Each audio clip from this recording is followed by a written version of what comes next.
Poursuite de l'audiobook de l'ouvrage de Ralph Challis intitulé « Jésus, qui est-il vraiment ?» Chapitre 5. Jésus-Christ est mort. Parce que je le considère comme le sauveur de l'humanité, je crois nécessaire qu'il a connu la mort, et cela une fois pour toutes il y a 2000 ans.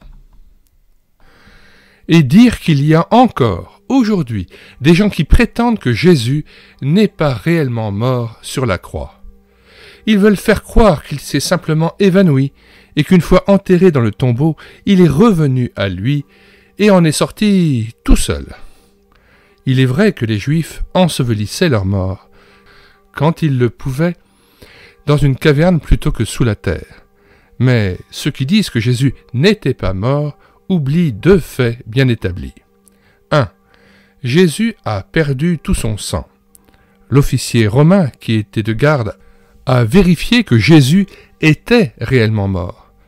Pour éliminer toute possibilité de doute, il a permis que l'un de ses soldats perce avec sa lance le côté de Jésus en croix. Ce coup profond a dû totalement détruire un ou plusieurs organes vitaux du corps et en outre a répandu sur la terre pratiquement la totalité du sang qui lui restait. Le fait que ce sang fût mêlé d'eau constitue, selon l'avis de bien des médecins, une preuve irréfutable de la mort de Jésus-Christ. La Bible parle beaucoup du sang de Christ. C'est par ce sang que nous obtenons le pardon de nos péchés et que nous pouvons être réconciliés avec Dieu. Pourquoi le sang ? Parce que le sang versé de Christ est le signe incontestable de sa mort, c'est la preuve que Jésus a réellement donné sa vie pour nos péchés, qu'il n'a pas seulement perdu conscience pour revenir à lui quelques heures après. Un sauveur simplement évanoui ne peut sauver personne. Mais un sauveur qui meurt à notre place nous libère à jamais de la condamnation en enfer que méritent nos péchés. Un homme qui avait été torturé des heures durant, plusieurs fois flagellé et encore cloué sur une croix pendant 7 ou 8 heures, qui a alors perdu le reste de son sang et qui, après tout cela, est resté dans le tombeau du vendredi soir au dimanche matin, comment pouvait-il encore être en vie ? Non, Jésus est vraiment passé par la mort. 2. Jésus a été enseveli. On prétend, combien l'incrédulité est incrédule, que malgré tout cela, Jésus n'était pas mort, qu'il a pu se lever et qu'il a eu la force de sortir de son propre tombeau. Mais on ne tient pas suffisamment compte des faits. Il est écrit textuellement que non seulement le corps, mais la tête aussi de Jésus furent enveloppés de linceul qui l'aurait totalement empêché de respirer, même s'il n'avait été que dans le coma. Le texte ajoute que les amis qui l'ensevelirent y ajoutèrent environ 50 kilos d'aromates. Ce poids écrasant aurait également rendu toute respiration impossible. Outre cela, le genre de tombeau employé par les Juifs à l'époque ne pouvait pas être ouvert de l'intérieur. Il était fermé par une très grosse pierre en forme de roue que 5 femmes ne pouvaient pas bouger, même de l'extérieur. Évangile de Marc, chapitre 16, verset 3, et de Luc, chapitre 24, verset 10. En plus, l'entrée du tombeau avait été scellée par les autorités qui avaient également établi une garde militaire officielle. Et pourtant, quand les femmes sont arrivées au tombeau le dimanche matin, la pierre était déjà ôtée, et cela malgré les gardes juives et romaines qui avaient reçu l'ordre de veiller sur le tombeau, de peur que le corps ne fût dérobé. Certains prétendent que cet homme torturé jusqu'à la mort, ayant perdu son sang, privé ensuite d'oxygène dans le sépulcre, a pu se lever et ensuite pousser tout seul la grosse pierre qui bloquait l'ouverture du tombeau, en brisant ainsi le sceau officiel, puis vaincre les soldats armés qui gardaient les lieux, marcher sur ses pieds meurtris plusieurs centaines de mètres jusque dans la ville, sans se faire remarquer, et finalement convaincre ses amis qu'il était ressuscité. Toutes les tentatives pour prouver que Jésus n'est pas mort échouent. Une fois examinées, elles perdent toute crédibilité. Les musulmans enseignent que Jésus n'est pas mort parce que Dieu a fait crucifier un autre, un passant à sa place. Mais quelle injustice de la part de Dieu de faire mettre à mort de cette façon un innocent! Cette supposition n'a pas le moindre fondement historique. Mahomet, qui a vécu 600 ans après Jésus-Christ, a incorporé cette notion dans le Coran, sourate 4. Mais il est évident qu'il ne connaissait pas les évangiles. D'ailleurs, le Coran n'est pas clair à ce sujet, car il fait dire à Dieu, à un certain endroit, sourate 3, que Jésus est quand même mort. Sa prétention que le texte des évangiles avait été corrompu par les chrétiens ne tient pas debout, car ce texte existait tel que nous l'avons dès le début et date de plus de 500 ans avant Mahomet, depuis l'époque des apôtres de Jésus. Les Juifs eux-mêmes, qui étaient mieux placés que n'importe qui, mis à part les disciples de Jésus, pour connaître les faits, n'ont jamais nié qu'il ait réellement été mis à mort. D'ailleurs, nous avons le témoignage écrit des 9 auteurs du Nouveau Testament, puis celui de l'auteur juif Joseph et de plusieurs autres du 1er siècle. L'évidence est d'un poids écrasant. Quelqu'un cependant pourrait dire « Mais au fond, pourquoi tellement insister sur la mort de Jésus de Nazareth? Quelle importance qu'il soit réellement mort ou non? Ce n'est pas sa mort qui nous intéresse, mais plutôt sa vie. » À cela, je réponds que la mort de Jésus-Christ est le cœur même de son message.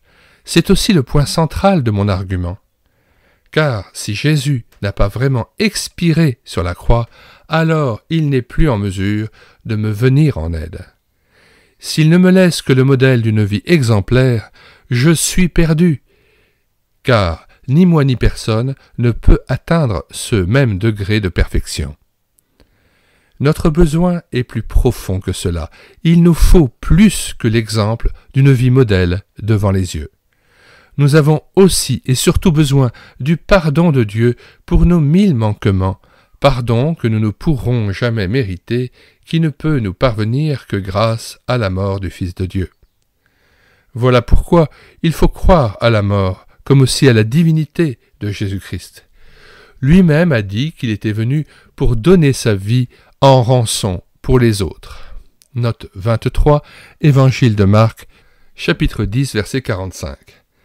Car le Fils de l'homme est venu, non pour être servi, mais pour servir et donner sa vie comme la rançon de beaucoup. Par la Bible, Dieu nous dit que Jésus-Christ est la propitiation, ce qui signifie en langage original l'effacement de nos péchés. Note 24, première épître de Jean, chapitre 2, verset 2. Il est lui-même une victime expiatoire pour nos péchés, et non seulement pour les nôtres, mais aussi pour ceux du monde entier. Retour au texte. Par sa mort sur la croix, il a payé notre dette. Il est mort à notre place, mais d'une mort totale. Le cri angoissé qu'il a fait monter de la croix. « Mon Dieu, pourquoi m'as-tu abandonné ?» nous montre que sa mort n'était pas seulement un événement physique, mais qu'elle possédait une signification profondément spirituelle. Il a été retranché de Dieu son Père. La mort de Jésus était celle d'un homme, mais parce que cet homme était en même temps Dieu, cette mort humaine était investie d'une valeur infinie. C'est ainsi que Dieu a résolu le problème de notre humanité déréglée et condamnable par sa révolte contre son autorité. Évidemment, si Dieu l'avait voulu, il aurait pu résoudre notre problème de la manière la plus simple. Il aurait pu tous nous renvoyer loin de sa face dans les ténèbres éternelles. Il était pourtant tenu de ne pas détruire notre personnalité, car celle-ci avait été faite à l'origine à son image. Cela revient à dire que si Dieu nous avait simplement rejetés, nous aurions continué à exister à jamais, chacun dans son enfer personnel. nous ne pouvons nous débarrasser de nous-mêmes, même par le suicide. Dieu aurait pu cependant se débarrasser de nous en nous balayant comme des ordures, afin de recommencer son œuvre en créant un autre univers, d'autres univers, qui seraient sans péché, tout en s'assurant que nous ne les contaminerions pas par notre présence. Mais Dieu est tellement bon que, même s'il condamne notre péché, notre mal, il nous aime malgré tout. Il a dû faire face à un dilemme impossible. Comment nous réconcilier avec lui alors que sa justice absolue ne pouvait que nous condamner et nous exclure de sa présence? Miracle de sagesse et d'amour divin. Dieu a trouvé la seule réponse possible à cette question. Il est devenu homme, et cela pour deux raisons. Par son humanité, il nous a d'abord révélé ce qu'il est. Par la vie terrestre de Jésus-Christ, nous pouvons percevoir et étudier les réflexes mêmes de Dieu. Ainsi, nous connaissons exactement son caractère et sa pensée. Puis, en second lieu, nous voyons que Dieu s'est servi de son état d'humanité en Jésus pour connaître la mort. Il est évident que Dieu, en tant que Dieu, ne peut pas mourir. Il est immortel. Il a cependant accepté de mourir sous la forme d'un homme à la place des hommes qu'il a créés. Il s'est châtié lui-même à la place de ces créatures perdues. Ainsi, grâce à sa participation à notre nature humaine, Dieu a pu également participer à notre mort, non seulement à la mort physique, mais à une mort totale et spirituelle. C'était le déchirement le plus absolu. Je crois comprendre la raison pour laquelle il a choisi de souffrir cette mort atroce qu'est la crucifixion, cette invention infernale des Romains. Les douleurs physiques de ce supplice nous aident à comprendre les souffrances spirituelles absolument indicibles du Créateur face à la faillite de ses créatures. Par la croix de son Fils Jésus, Dieu nous ouvre son cœur. Il nous convainc ainsi à la fois de sa haine implacable du péché et de son amour illimité pour celui qui a péché. Dieu ne pouvait dire plus. Christ crucifié est sa parole ultime. C'est à chacun de nous qu'il s'adresse maintenant dans un appel qui est aussi un ultimatum. Voilà combien je t'aime, toi, personnellement. Et voilà le prix que j'ai payé pour avoir ton âme proche de moi, pour que tu puisses me voir dans toute ma beauté. Quelle est votre réponse? Fin de la lecture de ce chapitre 5. Pour rappel, rendez-vous sur la description de cette vidéo où nous avons mis le lien de téléchargement gratuit de cet ouvrage de Ralph Challis, « Jésus, qui est-il vraiment ?» Nous y ajoutons de nombreux autres ouvrages ainsi que des playlists constituées sur cette chaîne médiathèquechrétienne.fr, playlist d'ouvrages que vous pouvez tous télécharger sur le site internet médiathèquechrétienne.fr ou bien en cliquant sur le lien de la description lorsqu'un ouvrage est présenté sur cette chaîne. Nous aimerions terminer par la prière, une prière de reconnaissance.